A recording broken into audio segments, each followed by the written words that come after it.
हिंदू कहीं में खतरे में है, कोई खतरे में नहीं हिंदू, ना मुसलमान खतरे में, ना ईसाई खतरे में। देश आज़ाद है, सब आज़ाद है, अपने भाग का सब ले रहे। जो कुबात कर रहा उसे मिल रहा, जो नहीं कर रहा वो बदमाशी दिखा रहा। मोदी का राज खतरे में, मोदी का राज खतरे में आवागा गए। भारतवर्ष का यही दुर्भाग्य है, हम जातिवाद धर्मवाद में बैठे हुए हैं। इसीलिए सच्चा लोकतंत्र नहीं बना पाए आज तक। हमारे यहाँ भीड़ तंत्र प्रयोग हो रहा है और जंगे ज़्यादा भीड़ होगी उसी का राज होगा और वही मनमानी करेगा। सच्चा लोकतंत्र तब होगा जब हम जातिवाद धर्मवाद से ऊपर उठ जाएगा। नाच 2000 रुपये के पे ले जाकर 1600 रुपये लाकर टेक दिया, 1600 रुपये कुंटल कर दिया। आज पेट्रोल डीजल को देख ले कहाँ जा रहा, 500 रुपये में टंकी भर जाती, आज 3000 रुपये में एक टंकी नहीं भरती, एक खेत नहीं बूता उसमें। तो महंगाई में कौन मरेगा? जनता ही तो मरेगी। अपनी तानाशाही दिखा रहा है, देश का राजा है, हम उसकी प्रजा है, पर वो प्रजा को समझ नहीं रहा। जब वो इलेक्शन आवे जब तो नुके है अग्नु को जनता जनार्दन है, उसके बाद में काम लिकट जा फिर जनता को मुट्ठी भर बता लगे।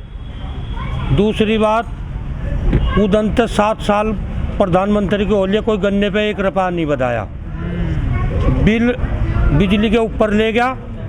अमित शाह के लड़के के इन्हें करोड़ों रुपए माफ़ कर दिए। किसानों का क्या कर्ज माफ़ नहीं कर सकता? यूँ जो किसान गरीब आदमी है, घर गिरवी धरे, उनके कनेक्शन कटवा रहा। लेडीजों को जो है कनक इन जो है वे दिए सिलेंडर फ्री, उसके बाद में फिर 8,500 का एकदम तक कर दिया इनने सिलेंडर। पेट्रोल डीजल कहाँ जा रहा, 850 का तो सिलेंडर कर दिया एकदम से ही है। 100-200 रुपये घरों के बिल के आ रहे थे, 1000 रुपये बिल के आ रहे एक महीने में ही। 12 की पावर बढ़ा दी है, 12 की पावर बढ़ा दी। ना दो वे ना दो वे हमें नहीं चाहते। हमारा कर्ज माफ़ कर दो, हमारा बिल फ्री कर दो, हमारा अपनी चीज़ के तो भाव पूरे ले गया, हमारे कहीं भी गिनती में लगाया उन्होंने। बताओ तुम इस बात को।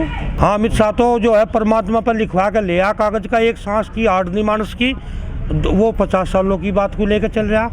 हमने पहले ही बोला कि ये देश जो मंत्रिमंडल किस लिए है, हम किस लिए तनख्वाह दे रहे हैं। जो देश नीलाम करे जा रहा है, प्राइवेट को दे दिया जा रहा है। प्राइवेट भी तो शोषण ही तो कर रही है, जनता का शोषण करके ही तो फायदा उठा रही है और एक बहुत बड़ी बात भाई, सरकार 5 साल के लिए एग्रीमेंट सैकड़ों साल के लिए भरे जा रहे हैं। आने वाली सरकार क्या करेगी उनके बारे में? तो सैकड़ों साल के एग्रीमेंट क्यों? भाई मेरी सरकार है, मैं राज करने, मेरी अवधि है 5 साल की। अब 5 साल में मेरा राज खत्म होना है, आगे आया तो आगे का एग्रीमेंट होगा। तो इतना अधिकार तो किसी को नहीं होना चाहिए लोकतंत्र के अंदर कि 100 साल का एग्रीमेंट भरे जा रहा है। ये तो अधिकार नहीं है।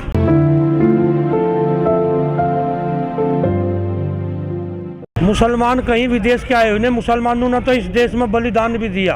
अब्दुल हमीद हुआ, अब्दुल कलाम हुआ, हाँ वे भी तो मुसलमान ही थे। जो इस देश का सच्चा सपूत मुसलमान है वो बिल्कुल कंधे से कंधा मिला कर अड़ा हुआ है। मुसलमानों को तो यूँ फैसिलिटी दे रहा, काट दिए इन्हें मुसलमान। इन्हें जब नू कहा था जी इलेक्शन में कि अल्लाह जो थारे मन में वही मारे में। हिंदू इस भकाई में आ गया कि उनको मुसलमानों को काट देगा। मुसलमान किसी पर नहीं निकलेंगे, वे भी इसी देश के बासिंदे हैं। अब तो सभी संपन्न हो रहे, पढ़े लिखे हो रहे, सभी अपने को जो है 2 बच्चों तो बत्ती करने नहीं चाहते। महंगाई इतनी है, ये करो या ना करो। जो मुसलमान पढ़ा लिखा है, वकील भी हैं, जज भी हैं, वे सब संपन्न हैं, वे 2 बच्चों तो बत्ती नहीं करना चाहते भैया। ये कोई ऐसी नवी बात नहीं बता रही है। ये तो जातिवाद फैला के तो यूँ अपना उल्लू सीधा कर रहा, धर्म पर ले जा बात को, धर्मवाद फैला रहा। और नहीं तो इस देश में सब ढाल के धर्म है अपना कर खा रहे, कोई किसी का विरोध नहीं है। युवा पीढ़ी भी आ जाएगी जब उनकी नौकरी नहीं लगी, उम्र लिकट गई, वे और कहाँ जाएंगे? वे बदमाश बनेंगे। जो नेक मास है अपने जमीन को बोवा खावेंगे, थोड़ी थोड़ी आवेगी। अब तो तानाशाही नू चल रही है, पूरा बहुमत है उसका, मनमानी कर रहा, पर आगे समय आने वाले में सदा किसी की नहीं रही। बताओ रही क्या किसी की? जो इतनी अच्छी सरकार होती तो यह देश में तो हटा ही नहीं थी। मौका ही कितना दिया जनता ने। 50 साल कांग्रेस राज करके अगर जो ये अच्छा राज करती तो ये हटा ही नहीं थी। इन्हें 15 साल का मौका मिला भी लो। यदि उन्होंने अच्छे काम किए थे तभी तो 50 साल राज किया था कांग्रेस ने। हाँ कराया उन्हें। ये 7 साल में परेशान हो गए इससे आप? हाँ परेशान तो नहीं हो गए, सवा डंगा दूना कर दिया, हमारा कुछ नहीं। सारा डंगा बेच भी तो दिया, बेच दिया, सारा बिक गया। हमारे गन्ने पर नहीं कराया, हमारे गेहूं पर नहीं बधाया। 15-15 लाख रुपए काले धन में जनता तो नहीं सोची थी कि भाई काला धन लियावेगा, सबके खाते में 15-15 लाख रुपए गिरेगा, बड़े लोगों के पैसे काट के गरीबों को देगा। इन्ना मिस आगे लड़के के कुकर माफ कर दिए कई करोड़ रुपए। हम तो किसान है, कमाने वाले हैं, तो किसानों पर हमारे मत ही नेता बन के आवेंगे, राजा बनेंगे, ऐसी बात नहीं। देखो विकल्प तो है, विकल्प तो बहुत सी पार्टी है, वे आएगी और देश में सुधार करेगी। केजरीवाल जी है, दिल्ली के अंदर है, उनने बिजली पानी फ्री कर रखा है। क्या केजरीवाल की जो सरकार घाटे में है? आपसे बोलता हूँ घाटे में है। अब फिर इसने सारा देश नीलाम कैसा कर दिया? हर चीज ठेके में दे दी गई। देश की सुई भी बेचने का अधिकार नहीं है लोकतंत्र में। ये घाटे में है तो ये प्राइवेट वाले कैसे चला रहे हैं उसे फायदे में?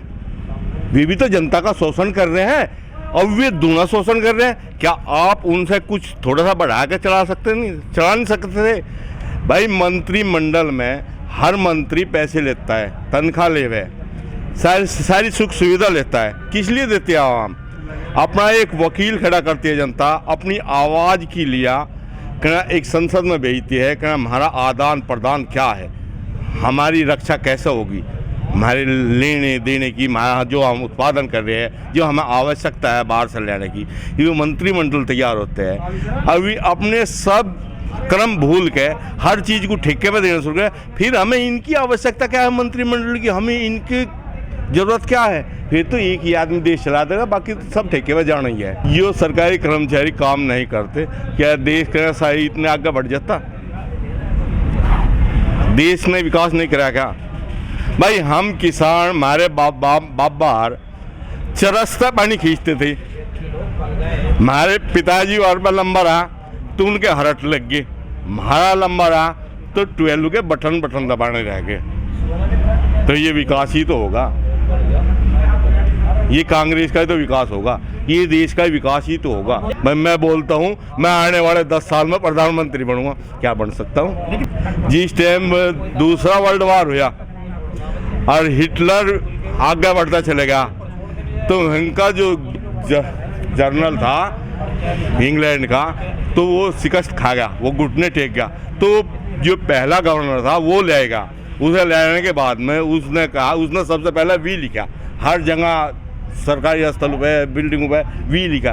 वी से होते हौसले बुलंद, हमें विजय मिलेगी। तो इसी तरीके से ये जो है अपने हौसले बुलंद कर रहे हैं और जो जनता के दिल में भय पैदा कर रहा है कि इनका राज तो आना ही है। जो विकसित देश है वहाँ ब्लड पेपर से चुनाव हो रहे हैं और यहाँ मशीनों से।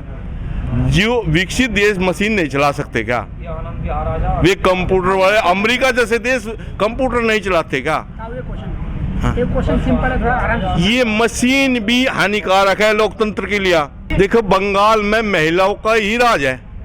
क्या महिलाओं के राज में महिलाओं का अत्याचार हो रहा है? महिलाओं पर हाँ? महिलाओं का राज है और ये तो मलकू का राज है। भाजपा में तो इन तानाशाही का राज है।